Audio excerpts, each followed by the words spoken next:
The richest verse in the Bible has nothing to do with money. To him who has, more will be given, and he will have abundance. But from him who has not, even what he has will be taken away. Matthew 13, verse 12. Most people read that as unfair, a rigged system rewarding the already privileged. They're reading it backwards. That verse is a technical manual for how your inner world manufactures your outer one, and once you see the mechanism, you can't unsee it. Start with what having actually means in this context. Jesus is speaking about the parables, about understanding. The disciples get the deeper meaning. The crowds hear stories about farmers and seeds. And the gap between those two groups widens with every parable. The ones who grasp the first layer receive capacity to grasp the next. The ones who dismiss it lose even the surface level insight they walked in with. This is a compounding effect, interest on interest. And the currency being compounded is assumption. Think about what happens when you assume something is true about yourself. Say you walk into a room believing you belong there. Your shoulders settle, your voice drops half a register. You make eye contact a beat longer than someone who's nervous. People respond to that. They lean in. They laugh at your jokes a little easier. And that response confirms the assumption you walked in with. So next time, the assumption is stronger. The room gets easier. The confirmation gets louder. That's the more will be given part. The assumption creates evidence. The evidence feeds the assumption. A flywheel. Now reverse it. Walk into the same room convinced you're an outsider. Your eyes hit the floor. Your sentences trail off. People mirror that energy back. Shorter answers, quicker exits from conversation. And what do you conclude? I knew I didn't belong here. The assumption eats its own tail. Even the small confidence you carried in gets consumed by the pattern. From him who has not, even what he has will be taken away. The verse describes a psychological engine with two gears, accumulation and erosion. There's no neutral setting. Neville Goddard built an entire theology around this principle. He called it the law of assumption, the claim that your sustained mental state, the thing you internally accept as true, hardens into external fact. And he pointed to this verse repeatedly as the scriptural spine of the idea. The person who assumes wealth, thinks, speaks, and moves like someone with resources. Opportunities look different through that lens. A business pitch that a broke-minded person sees as a risk, the wealth-assuming person sees as a vehicle. Same pitch, same numbers. Different inner posture, different decision, different life, 5 years later. But Goddard went further than positive thinking. He argued the assumption operates below conscious choice. You don't pick your assumptions the way you pick a shirt in the morning. They pick you. Or more precisely, they've already been picked by years of repetition. The kid who heard, "We can't afford that," at the dinner table 40 times a year for 12 years carries an assumption about scarcity that runs deeper than any affirmation can reach on the first try. So how does someone shift an assumption that's been compounding in the wrong direction for decades? This is where the verse stops being philosophy and starts being instruction. The key is in that word has, present tense. The verse says to him who has, who currently possesses the state. The mechanism responds to what you hold right now, in this breath, in this moment of consciousness.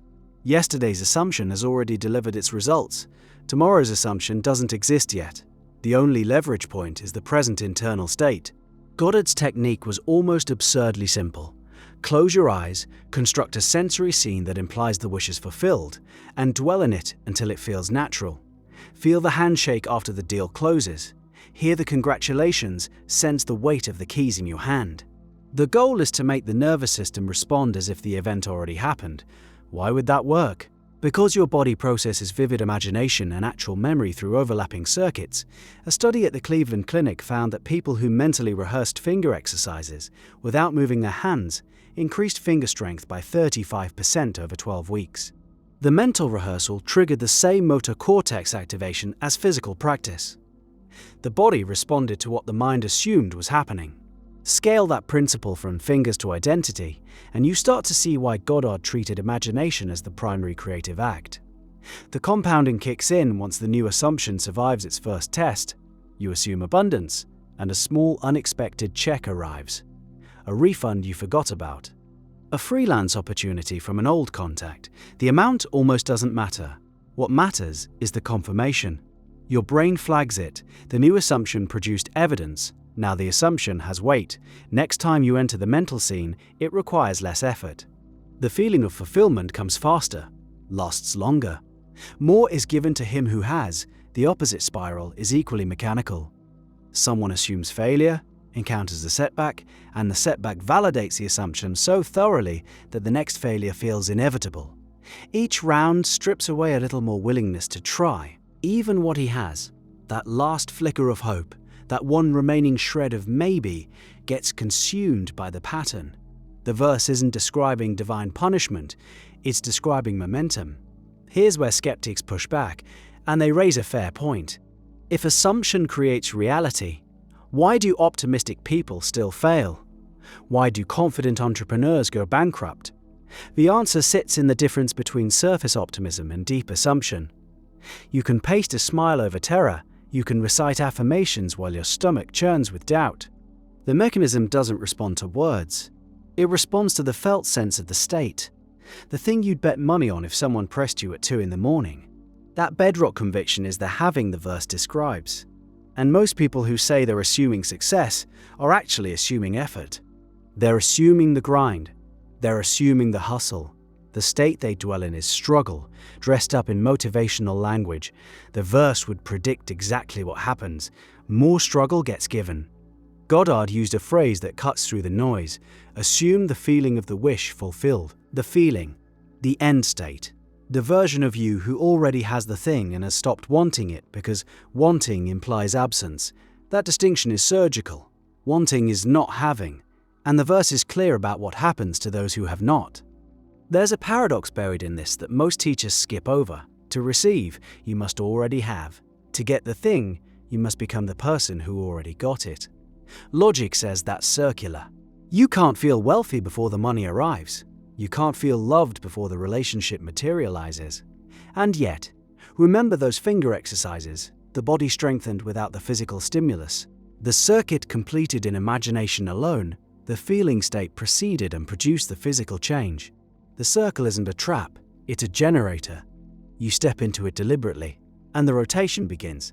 The practical application is less dramatic than it sounds. You don't need to hallucinate a mansion.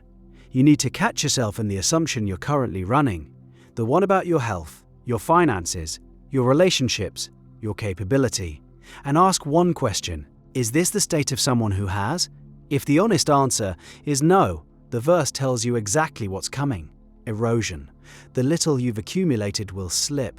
And if the answer is yes, the verse tells you that too: accumulation.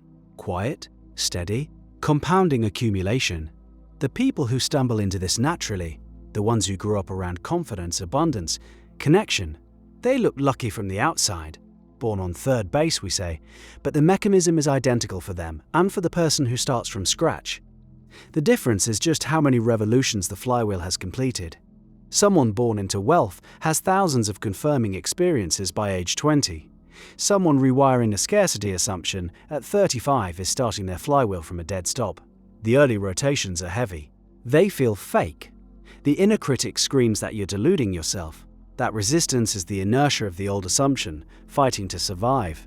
Push through 10 rotations, 20, 50. The flywheel gets lighter. Confirmation trickles in, then flows. Matthew 13:12 isn't a promise made to the elite. It's a description of a machine that runs on whatever fuel you pour into it. Pour in the assumption of lack, and the machine strips you efficient as gravity. Pour in the assumption of fulfillment, genuine, felt, dwelt in fulfillment, and the machine builds. The only question the verse leaves you with is the one Goddard spent 40 years asking audiences from a small lecture hall in Los Angeles. What are you assuming right now? Because whatever it is, more of it is already on its way.